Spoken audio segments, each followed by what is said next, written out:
everyone. I'm Denise Butchko. So today's topic, how to market yourself using the tools of today and tomorrow. What we'll cover today is that I'm going to share 3 important things to improve your Google search when creating content, help you get over your fear of video, leave behind perfection, and perfect how to be real, and then demonstrate ways to actually be able to get content created and posted while still doing your job and living your life. As a little bit of background for me, I ran my own business for over 10 years and then was voted also as an innovator for KVDN magazine. I did a combination of marketing consulting and closet design instruction. It's a little weird, but I'm a multifaceted person. So I would do writing and projects and things for the Woodworking Network, was really involved with the NKBA. I'm part of the chapter education program and actually am the newly elected membership chair for the Chicago Midwest chapter. So any other NKBA people out there, go team. And I've worked with Sugatsuni and Hafela and Canyon Creek Closet Company out in the state of Washington. I'm in Chicago, and I'm also at the beach in Long Beach, Indiana, so that I kind of split. I get my yin and my yang going for a nice sense of balance. So before we get into specifics today, you just have to go with the premise that modern business is really all about digital communication, particularly in light of what our world looks like today. It was digital in January, February. It's even more digital now. And that is just on warp speed to actually keep going. You don't have to be at warp speed, but the transformation of how we're living and doing business is on many levels at warp speed. The upside of that is that this is really the perfect opportunity for big companies. I work for Caesarstone now. That's a pretty big company. To feel small, they're intimate or connected to our audiences, and corporate to feel personal.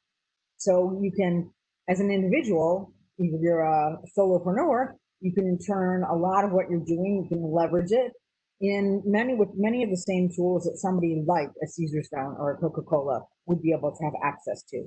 So that really changes the playing field in terms of digital marketing.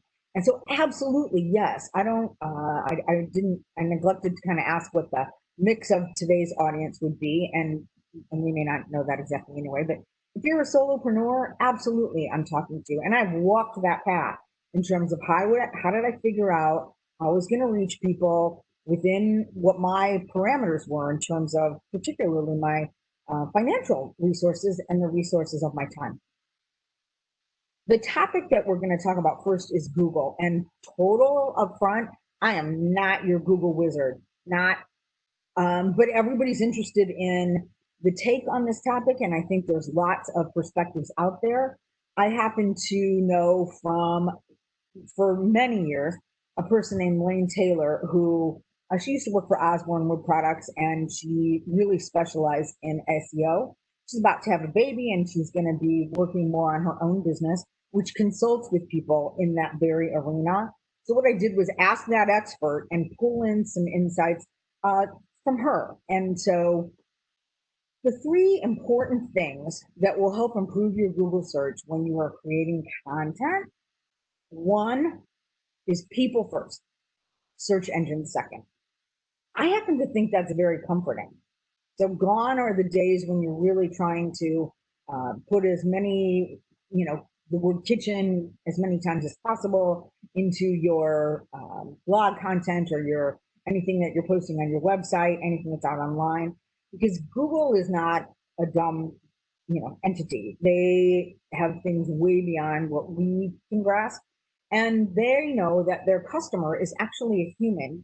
And so if they don't provide search results that humans are happy with, they're going to lose ranking and space themselves. So that's important to them. And I think that's really a great place to find comfort, because you can convey who you are, what your business is about, what you're thinking, what your point of view is, how to get in touch with you, all of those things that actually other people want to know.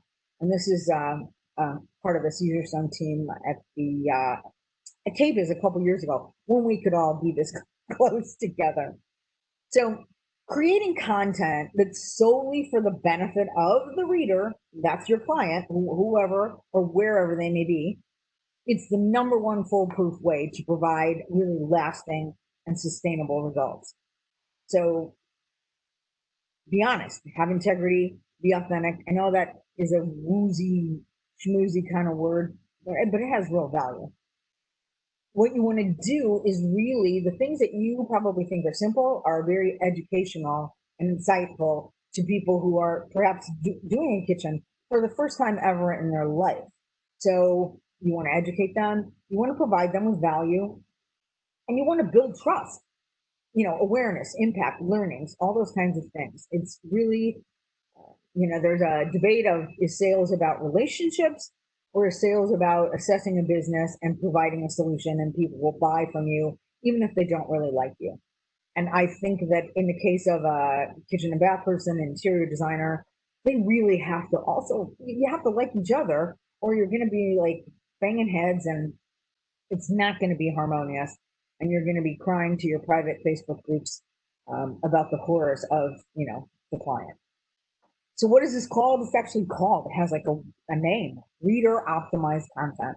That's what you're looking for. That's what they're trying to create is what, if I'm the reader, I got to put myself in that person's shoes or ask someone, to go over something that I've created or hire someone with experience to write the copy for your website so that it really is relatable to people and optimized so that Google search engine tools pick it up as well.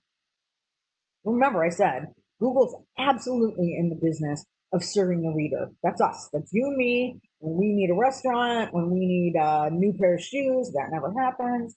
All those things. So keep in mind that they make updates every single day. So to think that you're magically, or even with a big fat check, going to be able to be on and maintain the front page of Google, yeah, it is possible. There are big guns who do that. I just would not make that my goal unless you have really deep pockets. So I think I'm back there now. All right. The second point is that headers are more than just a pretty face in terms of the graphics and the design and the visual of, let's use your website as an example. So what is a header, you may ask? In this case, a couple options. I'm giving you this information. If you want to grab your phone and take a picture of this, because I don't really just want to boringly read it to you, although I'm going to go over it. But this in the next slide or two really get into a little more nitty gritty. And I also do have a PDF of this information. If you want to ask me about it, I can get it sent to you, or I can send it to Francesca. Maybe they have a portal or some follow-up means. It's just this information from Lane, who helps me out on these kind of things. So kind of getting technical for a minute here, but headers are the way that you, as you write, you're going to divide up your content. If you think about how you flip through a phone, you're like, scroll, scroll, scroll, or even on your laptop. So you want it to be very, when you want white space, you want it to be visually appealing. And the headers are the things that people scan. That's still today why list posts they get a lot of traction because people like to look. Oh, you're giving me 5 ways to do this. Let me see what those are. And if you catch my attention in those headers, then I might take some time to actually read the rest of what you've written. But if it's just this big, overwhelming blob of copy, I'm probably going to go to the next solution and see how that works out. So as you write, as you hire or have someone do your writing, divide your content up into these different subsections and provide a heading for each one. So again, that helps with the skimmability. It also helps search engines find your content because the most important points are organized and laid out for the spiders to search and be able to see what's going on. So headers are also, I want to get rid of that. There are, and this would be something specific for, if you are the website builder, I am no longer, I'm not going to even pretend to be a website builder. That you want to make sure these things are kind of done on the back end so that what people don't see visually is in fact supported, so that Google will help recognize, and other search engines will help kind of recognize and pull that content up higher into the ranking to increase the odds that you're going to get that stuff seen. So different pages on your website, they would have different headings, and it goes down into then a second subheading and even a third to kind of break that. What that forces you to do as the writer or as the person directing the writer is actually organize your thoughts. So this isn't a free flowing, dear diary, today I blah, blah, blah, blah. I mean, blogs can do that, but the more that you put some organization to it, the better it's going to serve you in the long run. And that's key. You don't want to keep creating things every single day unless your job is content manager. Okay. So let me give you some examples. I'm a little concerned, right? Okay. All right. In this case, I use a very well known to everybody, California Closets, because we all know that name. And there are a zillion independent closet companies out there, but we all know Cal Closets. They were the first in the market. They're the biggest. They have probably the deepest pockets. So they have figured out, and you could actually kind of duplicate, obviously not the walk-in closets, the bedroom, etc., but you could come up with, for one, before and after still work, in a magical way, because people like to see that. We're used to seeing it from even, years ago when we would flip through Glamour magazine. We love it on HGTV. I mean, you can watch the first couple minutes of the show and the last couple minutes of the show, and you get the whole gist of the show. So we like that. People love seeing that.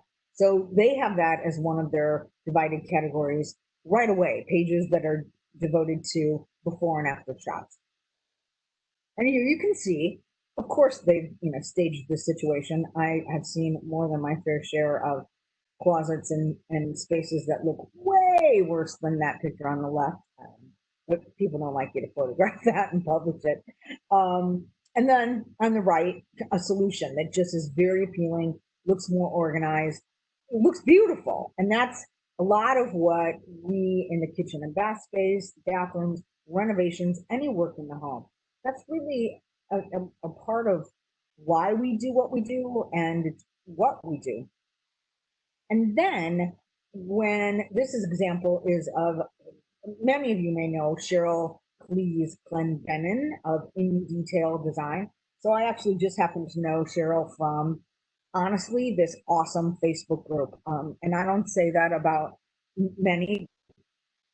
It's awesome. And she is very helpful with information. She's also, if you want to check out her website, you can see really good example of how you could take in how she's organized things, because she's writing blog content that Google is going to pick up because it's things that people Google all the time. And you could actually, I cannot remember the name of the tool, but there is a way that you can actually, and if somebody knows that, type it in the chat so maybe everybody else can see it. I can't see the chat at the moment. So you can figure out, like, what are people Googling? When I was putting together my business plan, when I started my closet business, I would absolutely go through and figure out which words had more Google searches, which terminologies, and even looking at, I wasn't buying paid space, but looking at what the charges, how much it was to get those words ranked, was something that I use as part of my research to help me define what content was actually going to end up on my website. So, and some easy things, how a mere pillow can update a room. Leave it, Design by the numbers, quick kitchen design tips, giving people some idea of what might be involved. What does it cost? A budget breakdown on a condo living room with before and after. So all three great topics, pretty timeless. That's a real value there. And you can see how she's got it organized. So in the case of design by the numbers, if you look up at the top in the search bar where it says in detail interiors.com, and then it's designed by the numbers. So that means it's its own page, and it's going to be able to start getting ranked based on just that search term. So you want to make sure as you're setting things up that each post has its own page. Again, I'm not a web designer. These are my experiences. And if somebody else has additional insights, take those in and see what you think. And then here's the example of how she actually divides it. So kitchen tip number one. So if you're that scroller, which most of us are, you can kind of see, oh, what's relevant to me? What am I interested in? How am I gonna, take that in and get some good insights that I can take back to my non-existent husband and debate the merits of what we're going to do in the remodel of our kitchen. Tip number two, kitchen islands, size, clearances of what you put in, what you don't, how it works. All those things are great pieces of information that live forever, because remember, not everyone has already done a kitchen.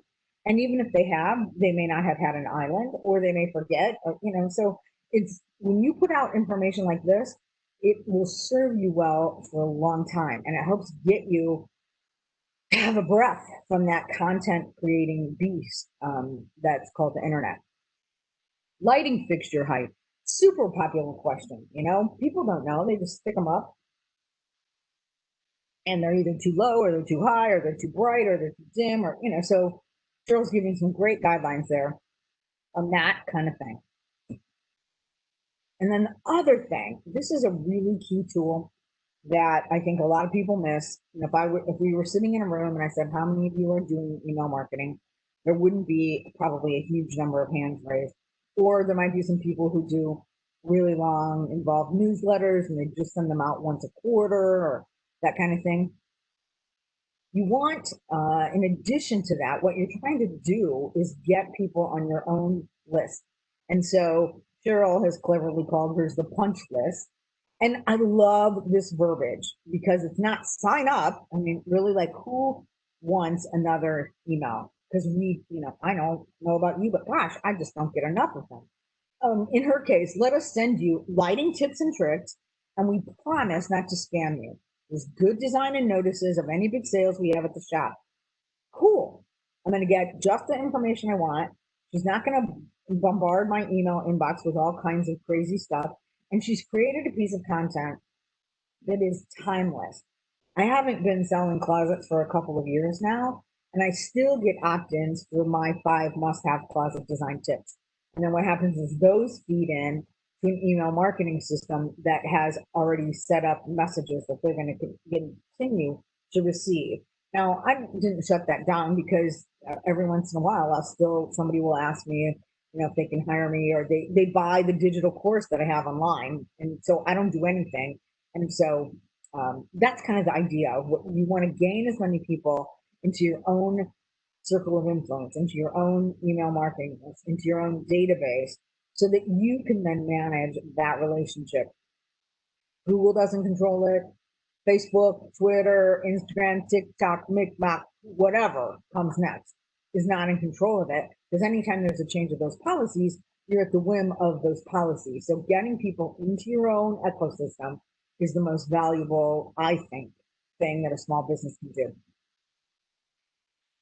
Third Google thing is that you really want to provide useful inbound links.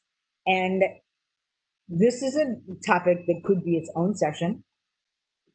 Lane could teach that session. I'm sharing this with you, along with, if you see right below the header there, it says gotcha SEO / backlinks /.com. That is a 30-minute, 31.25, 19 link building techniques. Now, this is 2019, but it was still a really good piece of content that will give you some good insights about the value of inbound links, about trying to get more traffic to your site. And so I just wanted to share that. It's your homework, because you need homework, I know. But at least you have it there. If you want to get a little more understanding for yourself, great, check it out. And if you're not that concerned, carry on. We'll just move to the next topic. But it was just something that was really valuable that I wanted to share. And I'm not teaching the session on all of this. I'm just kind of skimming the Google surface, if you will. So then I said that we would talk about getting over your fear of video and leave behind perfection and perfect how to be real. Authenticity is a word that's used a lot. I used to really like it, and now it's a little like, oh my God, it's kind of annoying. And yet, the things that tend to really resonate with people are those things that aren't perfectly staged, aren't perfectly rehearsed. Um, Even Martha Stewart, at the age of 80, now has an HGTV show, and they're incorporating lots of the sarcastic remarks that she makes, which totally make the show, in my opinion. She's funny, she's sarcastic, and yet, she's teaching you all about the world of home decor and gardening, etc. So, how do you be real with that? Just and how do you be real with that? That I'm going to hit on at several points. In case you're still in the camp of, why am I making media at all? It's because that's really, from a small business perspective, one of the best ways to actually grow your business. That you have to, maybe you had time over the last few months and you updated your website, wise decision. Or you decided to start cranking out some content and posting it, blogs and things like that, also a wise decision. I'm talking to you from a sales perspective now, in that the people that I used to easily be able to just drop in on, are now that's much more difficult to do. So if, in fact, I'm like, I could go about my day, stop in at different places, check in with people, my customers. Now I often have to make appointments. Whereas if I'm tuning them into digital contact, and even we did a bunch of webinars when we were all totally in lockdown. Those kinds of things have a long shelf life, and they get you in front of the customer. And for me, they keep what I'm selling top of mind, and they keep me top of mind. So people want to be entertained and they want to be informed, in that order. So if you've ever wasted time on YouTube, you can watch a lot of garbage, even on network television or cable television, if in fact it's entertaining. If you're going to get some chuckle out of it or you learn something from it, then you're good. You'll watch it. So something that's just a boring lecture, professors now have to actually teach a lot of things online, and they're going to need to, you know, wrap around their mind that, in a way, they're partially in the entertainment business now. Keep in mind, and just thinking about your own habits, media is never consumed in just one place. So, the work of earning people's attention is even harder now than it ever has been. Now, granted, we're in front of our screens more, but I'll bet you every single person in this audience today, if you watch television, or even when you're at your computer, there's device one, then there's probably a work phone, device two. If you work for a big company, there's a work phone, device three, and maybe even you got a tablet, device four. So you're consuming things. If you commute, you might be just listening to things. If you're, on a train, you might be able to be watching them at the same time. As you're just going about business, we are consuming things in small bites, all the time. And so we do it on different tools, on different devices, in different ways. We do it through our hearing, through our seeing, through actual real connections, not so much of that these days, but all kinds of ways that we actually consume media. So if you're not creating any media, then people don't have anything of yours to consume. You don't even get an at bat, because you're not creating that kind of thing. You're not taking the time. In any business, we have to, as a good manager or owner of the business, or an employee of the business even, there's business development time that has to be, like, set aside and managed. It can't just be always working on the project, working on the project. I know we get busy and that happens, and we need that now, particularly because we need to generate revenue. Yet you got to keep in mind that you got to dig the well before you're thirsty. So people graze on content, sheep and people. And so you want to kind of create short bits. I actually just registered for a paid course that is being delivered. The segments are recorded, but they're 10 minutes, 7 minutes, maybe some are 15 minutes. So that if I just have little chunks of time, I can make progress on what I'm trying to learn. I think that's important. If people are just taking in what do they need to know about some home renovation aspect, that they can do it in little bites whenever they have a few minutes. When somebody sends me something that's really long, or as a very, long list, more than 5 or 7 items, if it's going to take me more than a couple minutes, it goes in the pending file. And we all know what often happens to the pending file. We forget about it. We don't get back to it. It's like asking for too much of a commitment. So here's a process that you could use on the fly. You could set this up on your phone. You can kind of pick and choose which methods you feel comfortable with, but this is an outline of, what you can think of. So I don't care whether you're like drinking your morning coffee, or you're having lunch with somebody, or just you're at the grocery store and you come up with some idea that would make a great piece of content. Even though you haven't decided if it's video, if it's written, like have a place. In my case, I use Google Keep because I can have all kinds of lists in there, and then I can go back to it. And when I need something or I'm taking time to create some content, all my ideas are right there, wherever I'm at, whichever device I'm accessing the information from. So it's not like, oh yeah, that's back at my computer. I'm out here, I got 20 minutes before my next, or an hour before my next appointment. What could I do that's productive? So have a seed list, if you will.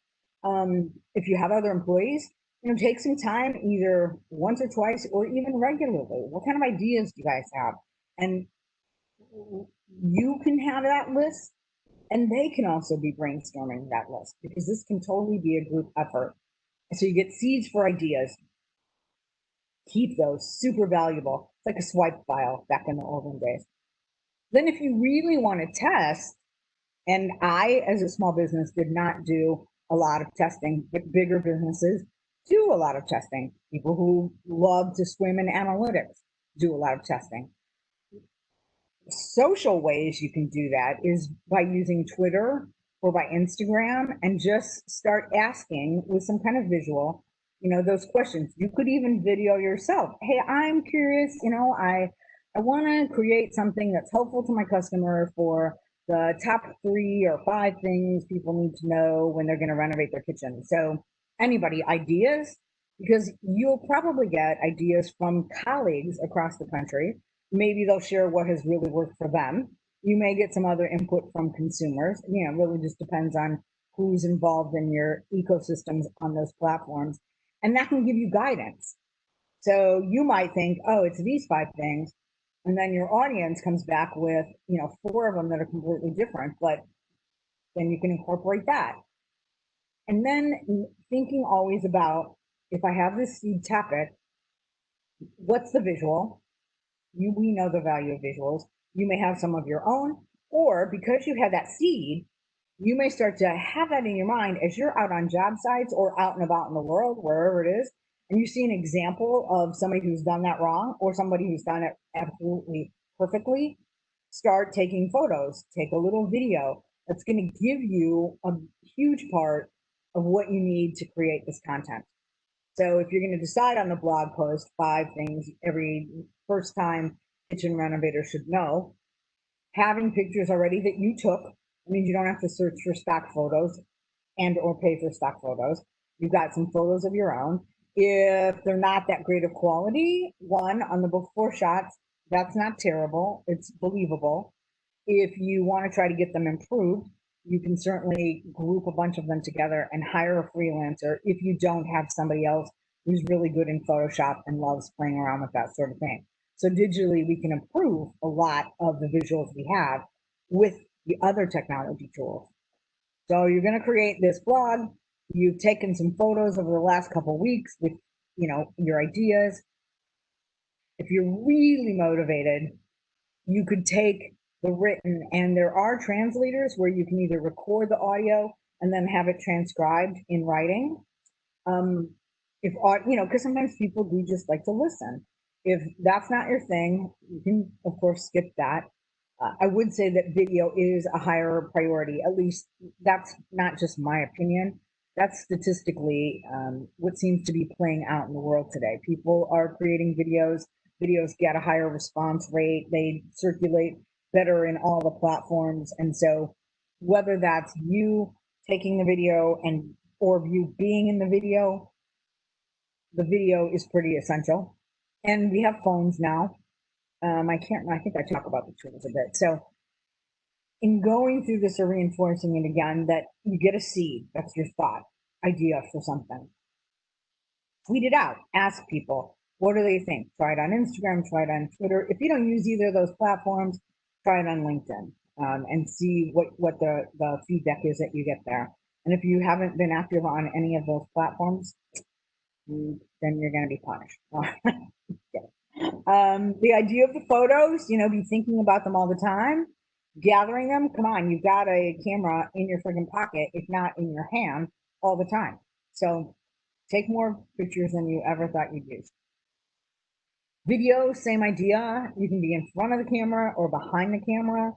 There are a couple technical points about video if you're actually interviewing someone, or depending on what, if you're using a phone, where is the actual mic picking up the sound?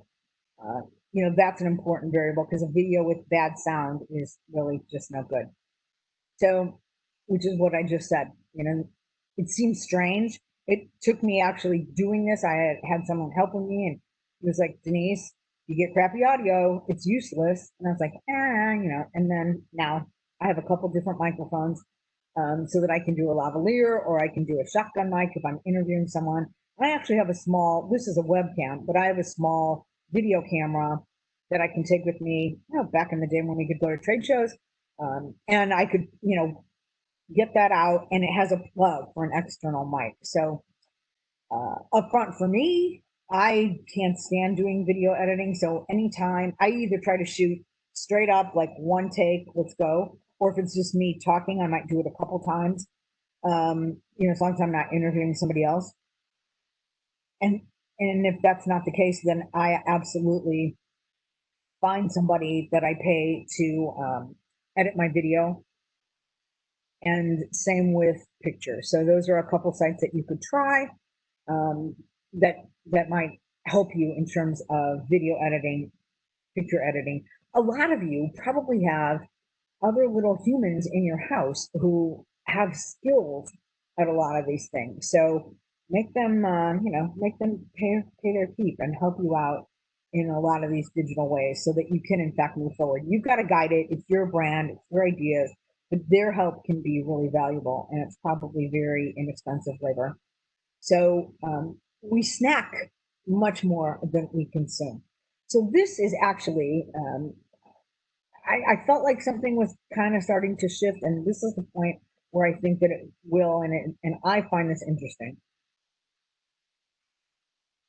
So it's always great to share other people's content, whether it's their video, their interview, their not, and then take it, absolutely attribute it back to them, so that you're really helping them. I mean, if someone would share a blog post that I had written or something like that, it's so fun. You feel like somebody's paying attention. This is awesome. So share other people's video, share other people's content. They will in turn be helpful probably to you. You could even team up with a couple colleagues that you normally work with and sort of have that agreement. Your builder, your painter, your fabric person, all those different people all need to grow and develop their business, and being able to share content with each other and even interview each other and then share that video. Totally, when you're at an event, when you're on a job site, absolutely get out that little phone and take pictures, shoot some video, track a project. People love looking at that stuff, and they don't expect it to be, this total professional video crew. I am not by any means demeaning the value of professional photo shoots. Please don't misunderstand me, or the value of professional videos.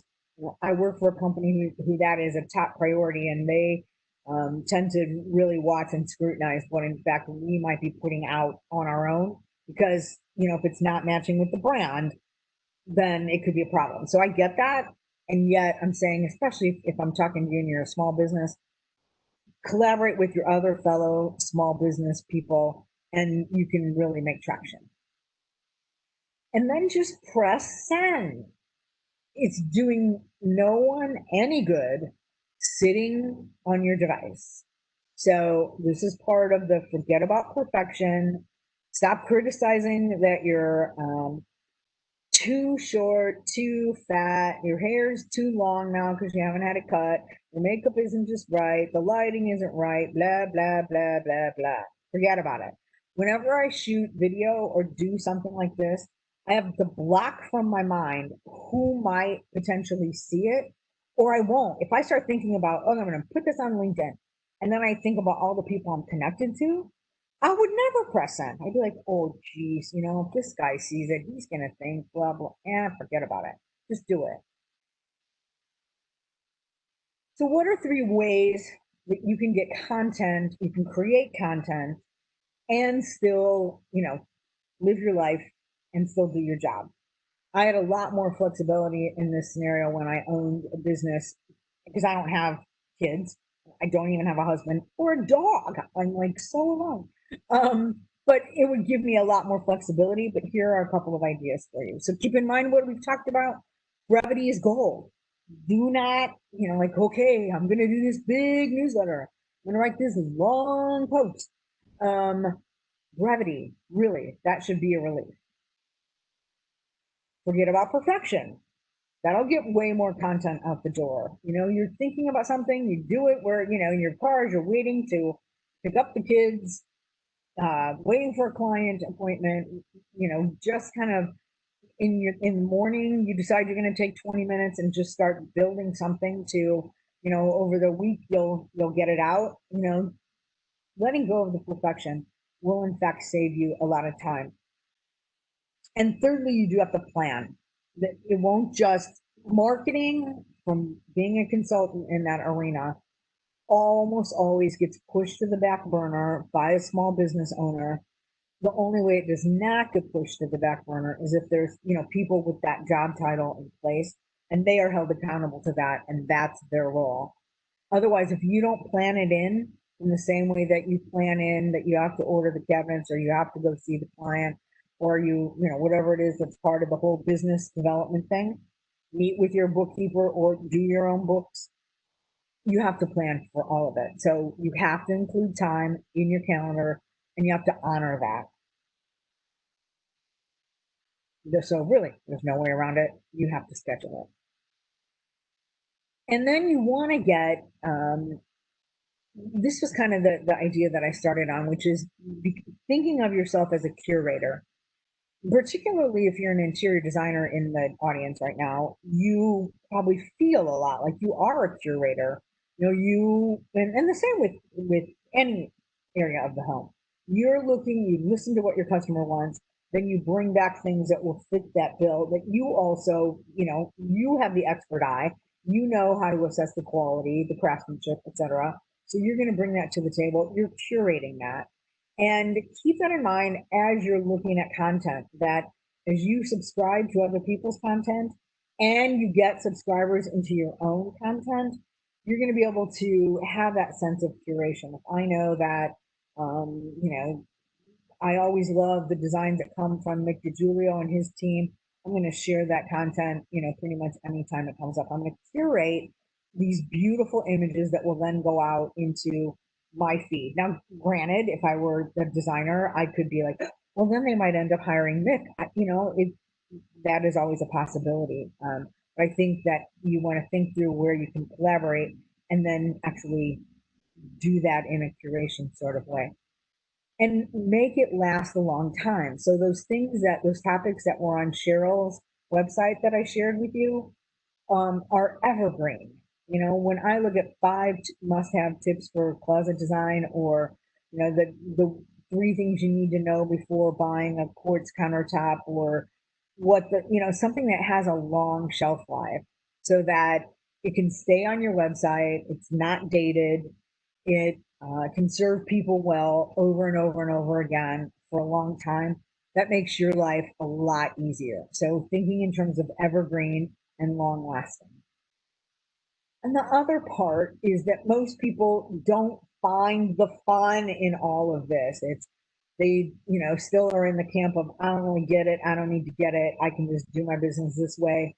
Or that they just have not ever connected enough with other people who are actually engaging with other people's content. So if you're still hesitant to be using any of these tools, then your assignment is to start today commenting on other people's content. So you got to go into some platform, ideally platform that you like, not just LinkedIn when you're looking for a job or to hire someone, but LinkedIn to stay connected to people. Instagram because it's the visual world of the design mecca of the world. Facebook is, much more about you're going to connect with people who and love and like because it's Facebook. But think about it. So you need to go out and actually make comments on those people's content, potentially assess if you think it's shareable and do so. That wins you so many points with the people who've actually created the content. It's unbelievable. And it also helps you start to get involved without actually, utilizing the tool. So this is the shallow end of the pool. This is where you're going to start walking in and you're going to commit to moving these forward. And consider yourself then, even in this sphere of your customer base, you are the curator. Creator? Yeah, but curator. So that as you move either into creating an email marketing list or you're adding content to it, you're absolutely curating what you want your audience, your customers to take in, and that you become the trusted source on your topic. And that's a really a role that's evolving now in terms of digital marketing, social media marketing, um, especially for people in a smaller business realm who are the curators of those certain topic areas. And get help. So you're not going to be able to do this all yourself. You can probably pull in if you have, digital natives in your house or in your neighborhood, people who are a decade or so younger than you, and all of this comes naturally. At least try to engage them. If not, there are sites online. One of my favorite is called Upwork, Upwork, and you can find freelancers that you didn't even know existed. You're protected by the system of Upwork. So your payment goes to Upwork and then they take a small percentage and then the freelancer gets paid. You can interview people, you post jobs. It helps you get organized about what it is you're looking for help with, whether it's a one-time project or a longer term thing. So almost all of the help I ever hired was through using that platform called Upwork. And then even be spontaneous, the whole live scenario, live from, well, not the red carpet these days, but still go live and people will find that appealing. When you're on the job site, in particular, when you're making selections and you're kind of debating between, oh, okay, I'm selecting a cabinet color finish that I need to recommend to my customer. Here are the five I'm considering right now. Which ones do you guys like the best? You don't even have to have the camera on you. So that kind of thing where it's very spontaneous, and then you can, upload it to your favorite platform and see not only are you getting feedback, but you're promoting your business. People, it's that top of mind awareness that keeps you still moving forward with projects and work. Tools of today and tomorrow, in terms of kind of video and making it easier, I've used Lumen 5 a little bit. Also, keep in mind that BombBomb is, you can do different video emails. So when I'm trying to reach somebody who's I would like to have as a new customer, maybe they're super busy or I haven't been able to get them on email, I haven't been able to get them on the phone, then I'll create a little video message and that will pop up as an email. I'll be on camera talking to them and I'll be able to see how many times they've opened it. I'll have a sense of how to be able to follow up. And people do still check those out because it's kind of a new thing. Or I don't know, it's been around for a few years, but I found it to be very effective. In awareness, some of you may, I don't have a lot of experience with AI straight up, but it is out there. It is going to just become more and more part of our world. So I actually tested, there was some shower thing display at KBIS and it was terrible. I was so convinced that I was really lifting my knee up to go into the shower stall. And, I looked like an idiot as they were, filming what I was doing. But it will continue to come into our world and continue to evolve as a marketing tool. And this isn't exactly artificial intelligence, or maybe 2020 would consider this artificial intelligence. I would leave that definition up to them. But I know that they have created an actual booth, sort of showroom digital space. And depending on what direction KBIS ends up going this year, every exhibitor probably needs to be ready with that sort of thing. Now, you are not Kohler. I mean, I think that I'm not so much talking to people who are Kohler or are 2020, that many of you are smaller business people. And so you're not going to necessarily have all the bandwidth to do that, but pay close attention to the people who are, watch how those showrooms and those exhibit spaces are done, what's involved, and then how can you start to engage with them? Because that's going to help you and your relationship with them, and then even potentially with customers. So have that on your radar and keep track of what's happening with it. It's as it evolves, it kind of starts to become more and more commonplace. And then last but not least, although I guess, like I don't shake hands, people don't shake hands anymore. I'll do a little, namaste. When I go in and see clients, we are making sure we're 6 feet apart. But looking people in the eye, actually seeing them face to face, I can tell you that as an outside salesperson, we truly know the value of that. And yet I also totally get that I need to now stay in front of them digitally because in particular, the large A&D firms, the Genslers of the world and the Genie Gangs and the SCBs and those people predominantly are still working remotely. And lots of the world has figured out that they're going to continue to work remotely. And so then if you can't actually see them face to face, then actually doing a Zoom video, you know, creating videos where you're looking into the camera helps them feel more of a connection to you. And again, I said earlier, is sales about the relationship or is sales about the business and the assessment and they'll buy from you whether they like you or not?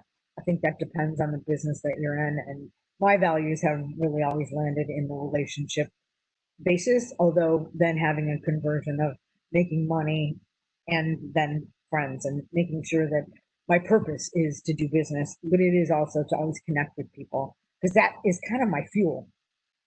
So, in summation, I live in Chicago where it's very Frank Lloyd Wright, but also very Mies van der Rohe, less is more, minimalism. And Mies always said form follows function, but that has really kind of been misunderstood. That the two should really work as one, and that in sales and in marketing, my perspective has always been that those two should be married. Often they are not. The salespeople and this team is over here, and the marketing people are doing this over here, and then they kind of let one or the other know. For you, you might be all those people wrapped up in one, but the more that that's unified, the more you're going to be able to really leverage your efforts and really make some progress on, one new project, two new projects. You're not trying to get on the Oprah Winfrey show and have 1,000 new projects because your business would fall apart anyway. So knowing that it's a very targeted approach, you're going to go deep, you're going to go not so wide, you're going to focus your attention on how you can connect with people and then use all these digital tools that we have so that you can market yourself today and tomorrow. And, be yourself because everybody else isn't. taken. So people will be attracted to what your style is, who you are, how you approach business, how you approach the relationships. That's what's going to bring them to the table. And so trying to be somebody else is not going to pay off. The real payoff is going to be when you share who you are, how you do business, what works in your realm, and then they want to be a part of that. So I think on that note, yeah. If there are questions, or Francesca, if you want to let me know if there's anything else we need to cover on this. We had 2 questions come in earlier when you were talking about social media. How often should you be posting and at what time? And how many platforms should you be on? There's no magic formula to the time of day. Whatever time that you'll do it probably has the most magic. If I told you that 7:15 Central Standard Time is the best time, and you are on the road already on your second appointment by 7:15, it's not going to work for you. So what time will you actually do it? That's the best time, because as your content becomes, as people start to interact with it, it's going to end up being raised to the top of each of those individuals' feeds just via that algorithm. So whether you posted it 2 minutes ago or a day ago, I posted something on LinkedIn about the NKVA chapter thing, and days later, I'm still getting comments about that, because for the people who haven't been on the platform and now came on, it shows up. It wasn't that it totally got buried. It's showing up because it's relevant. There's been interaction with what I've done previously, and so now they're seeing what I'm putting out. So that the time of day is not so magical. The more that you do post things, not all at once, like don't go onto Instagram and post 20 photos, because then you've just kind of taken over my entire feed. And what I do is hop off of Instagram and go somewhere else, and sometimes go to bed. So space those out. You can schedule posts with different tools if that makes you feel better. And in the same sense of how many platforms, if it's you doing it, then it's got to be platforms that you like. If you can't stand Twitter, and I told you Twitter was magic, you're still not probably going to go post on Twitter. Now, Twitter does, that feeds through very fast. So their algorithm has a bit of a difference. But I think what platforms you like and when you'll actually get it done are two key things, because there really is. A magic formula used to be send email marketing pieces Tuesday around 10 a.m. I don't think that's so true anymore. Send out your email marketing piece or your blog post on Sunday morning.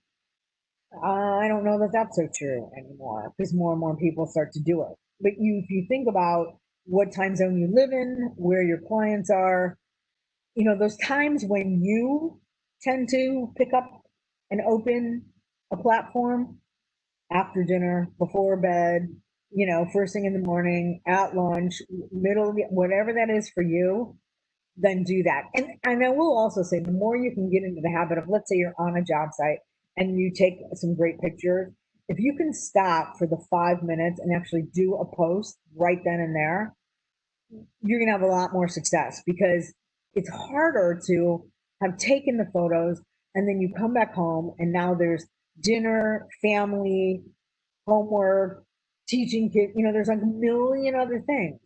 So it's harder to get back to it.